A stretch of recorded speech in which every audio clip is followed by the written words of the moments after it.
ये आचार्य श्री के दर्शन करने गए और वहाँ पर उन्होंने साधुओं को आहार दिया। तो उनका प्रश्न ये है कि वहाँ पर जो साधु आहार ले रहे थे वो सभी से फास्ट फूड का त्याग करा रहे थे। तो महाराज जी, रात्रि भोजन का त्याग नहीं, आलू प्याज का त्याग नहीं, सीधे फास्ट फूड का त्याग क्यों करा रहे थे वो सब साधु? क्या हो गया, पहले हम लोग पुराने साधु 12 वृद्ध लाते थे आहार लेते समय, प्रतिमा लोग। मैंने ऐसे महाराजों को भी देखा है जो आहार प्रतिमाधारी से लेते थे। जब तक जिस गांव में प्रतिमाधारी नहीं होंगे वे 8-8 दिन के उपवास करते थे, 8-8 दिन के उपवास करते थे, नहीं मिलता था विहार कर देते थे। प्रतिमाएं धारी हो, प्रतिमा 12 व्रत लेने वाला ही हो, कुएं का पानी पीने वाला हो, ऐसे मुनिराज होते थे। और लेकिन धीरे धीरे अब प्रतिमाएं तो बहुत दूर रही, बहुत दूर रही। पहले तो रात्रि भोजन त्याग करा लो तो बहुत है, अभक्ष त्याग करा लो, गुटखा शराब त्याग करा लो, यही बहुत है। तो लोगों ने अब प्रतिमाएं छोड़ गई, आप आगे। अब आज के समय रात्रि भोजन और गुटखा तो बहुत दूर रहा, फास्ट फूड रात्रि भोजन का बाप है। हाँ, रात्रि भोजन में तो चौरिंद्री जीव तक ही मरेंगे, फास्ट फूड में तो संगी पंचेंद्री सुअर, बकरे, मुर्गे, अंडे, इन सब के मांस डले हुए। अब मैं आपसे पूछता हूं, आलू और अंडे दोनों में से त्याग कराना है और एक सामने वाला अंडा खाता है, तो अब मैं पहले अंडे का त्याग कराऊं कि आलू का? अब तुम कहो महाराज आप आलू तो त्याग कराना नहीं, पहले के साधु तो आलू त्याग कराते थे। अरे भाई, पहले के साधु आलू त्याग कराते थे उसका जो अंडे नहीं खाता था। अब हमारे सामने तो भगत का भी डाउट है कि आलू तो बाद की, पहले अंडा खा रहा हो। तो अभी तो हम यही गारंटी नहीं ले पा रहे कि अंडे को से बच रहा है कि नहीं। आज इसलिए सबसे बड़ी तमन्ना हो गई कि 2 चीजें, जो फास्ट फूड जितने भी चल रहे हैं इसमें 99% मांसाहार होता है, जितना वो, क्योंकि सब चाइना मायना से बन के आता है।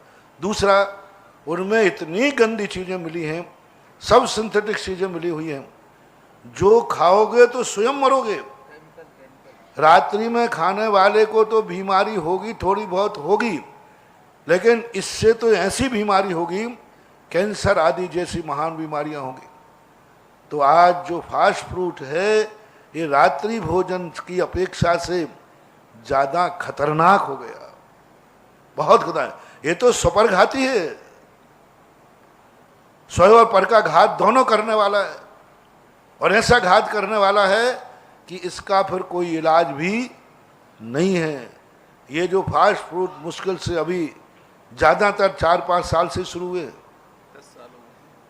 ज़्यादा तेजी जो आई है 4-5 सालों से आई है, 10 साल मान लो तेजी, मात इसकी 10 साल की उम्र और है।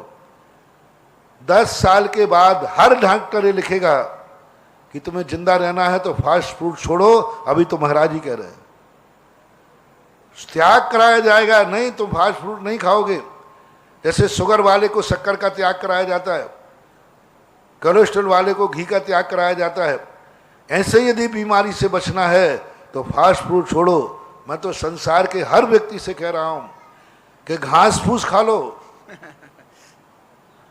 हाँ घास फूस खा लो, कुछ भी खा लो, लेकिन ये फास्ट फूड नहीं खाना। यानी मांसाहार और फास्ट फूड में कोई अंतर नहीं।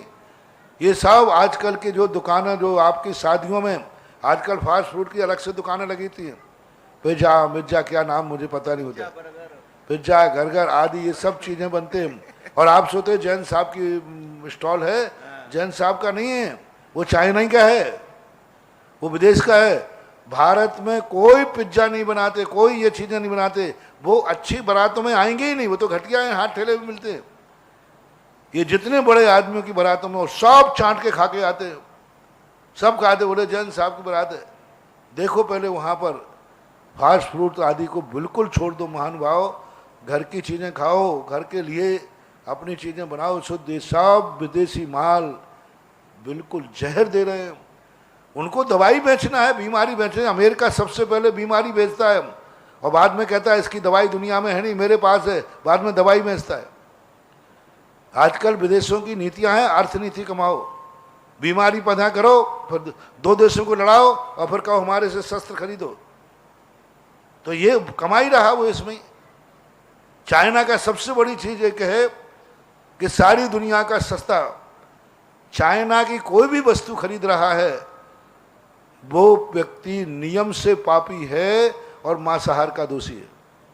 आप जैसे आपको स्वेटर लगते हैं ठंड के दिनों में, आपने नेपाली लोगों से स्वेटर खरीदा, उसमें 10 रुपए का बचत हुआ, शाम को उसने मुर्गा खरीद कर अंडे खरीद के खाए।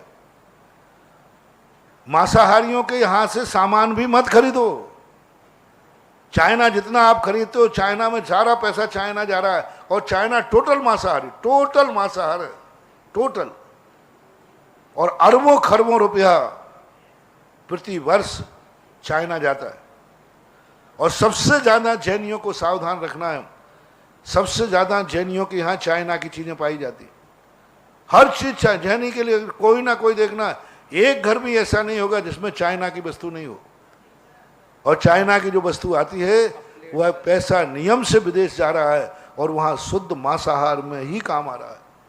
इसलिए कम से कम मैं हमेशा कहता हूँ, कह रहा हूँ, आप माल खरीदो, खूब खरीदो, लेकिन उसको देने वाला मालिक का प्रॉफिट कहीं मांसाहारी तो नहीं है। कपड़ा खरीदने जाओ, मांसाहारी के यहाँ से मत खरीदो, क्योंकि वो प्रॉफिट मांसाहार में जाएगा। स्कूल में बच्चे को पढ़ाओ, मैनेजमेंट मांसाहारी ना हो, आपके बच्चे की फीस से दोपहर में डिनर होगा जिसमें मुर्गे कटेंगे। आपके बच्चे की फीस से, डोनेशन से, दोपहर में जब वो सारे लोग बैठेंगे मुर्गे काटेंगे। आपने तो बच्चे की फीस भरी है, शराब पिएंगे। इसलिए ये सब चीज़ों की बहुत जरूरी हो गई। करें क्या, हम लोग परेशान हैं। हम लोगों को ये सब रात्रि भोजन, पिज्जा, पाव, फास्ट फूड, ये त्याग नहीं कराना। हम लोगों के तो मात जाते समय डायरेक्ट व्रत प्रतिमाएं दिलाना चाहिए। ये काम तो कुलाचार हैं। साधुओं का काम नहीं है रात्रि भोजन त्याग कराना, पाउस त्याग कराना, गुटखा त्याग कराना, सप्त व्यसन त्याग कराना। ये साधुओं के काम नहीं है, ये तो कुलाचार है। ये तो माँ बाप का काम है। ये तो मम्मी पापा को त्याग कराना चाहिए, घर के बुजुर्गों को त्याग कराना चाहिए। मुनि महाराज का जो काम शुरू होता है वो 12 व्रतों से शुरू होता है। 12 व्रतों के नीचे जितने भी कार्य हैं ये सब कुलाचार है। इनको त्याग कराने का कार्य परिवार के गार्जियन को करना चाहिए। और ये सब त्याग के बाद जब गुरु आवे तो गुरु के द्वारा 12 व्रत लेना चाहिए।